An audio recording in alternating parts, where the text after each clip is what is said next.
For advertisement, call 8125893028. Our Gmail maxtvtelugu@gmail.com.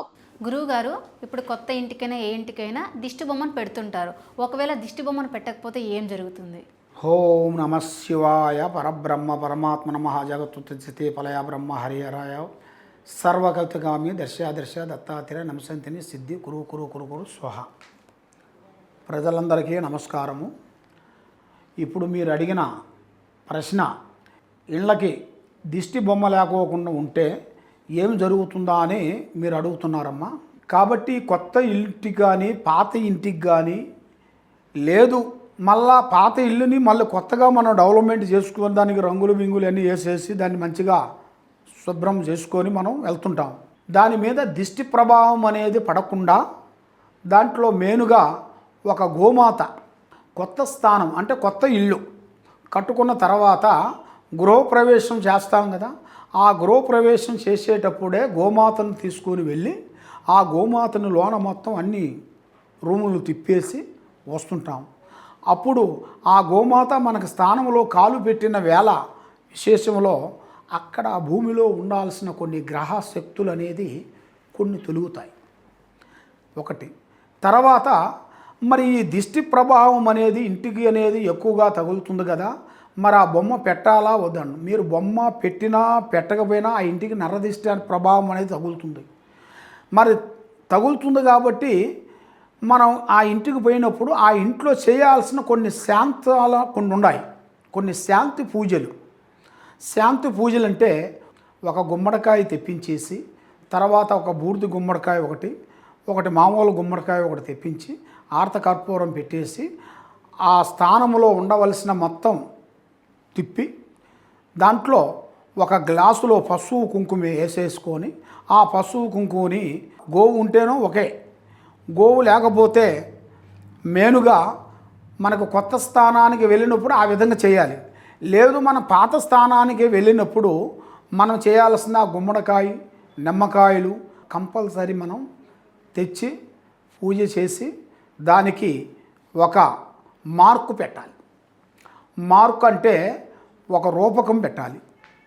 ఒక రూపకం పెట్టి అది మనకి మెయిన్ ఎంట్రన్స్ మెయిన్ మధ్యలో కట్టుకోవాలి. కట్టుకుంటే ఆ ఇంట్లో ఉండాల్సిన అందరికీ ఆ ఇంటికి నరదిష్టి ప్రభావం అనేది తొలగుతుంది.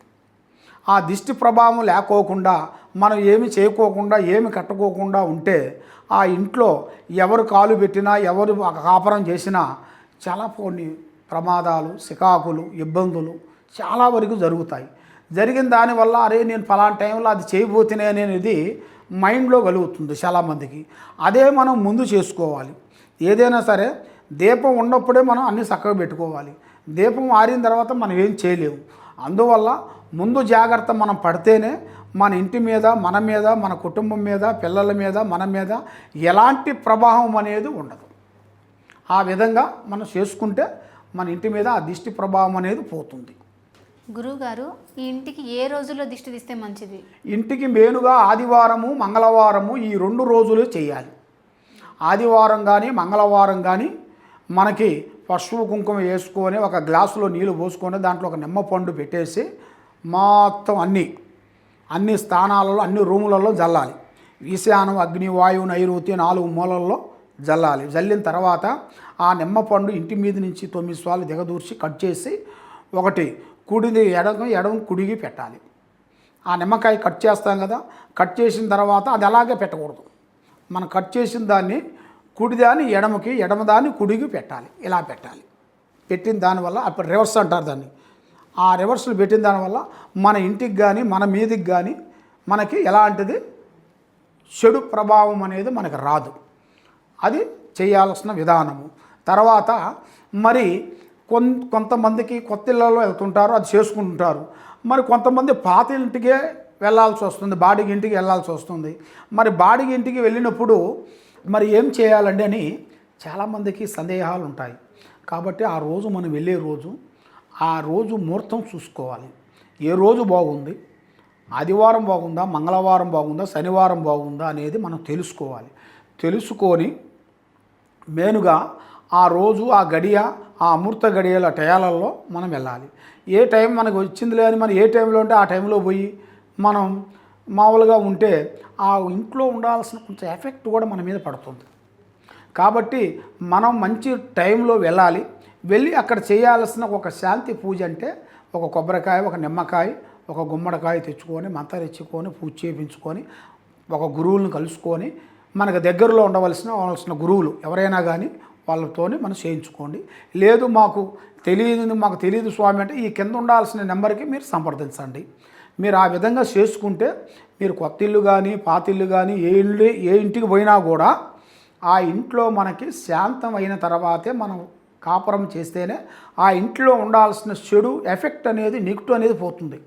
ఆ నెగిటివ్ పోయిన తర్వాత మనకి మంచి జరుగుతుంది. మనం ఏ కార్యక్రమానికి వెళ్ళినా ఏ పని చేసినా జయప్రదం అవుతుంది. అది ఏ రోజు చేస్తే బాగుంటుందా అనేది మనకి మీరు అడిగారు.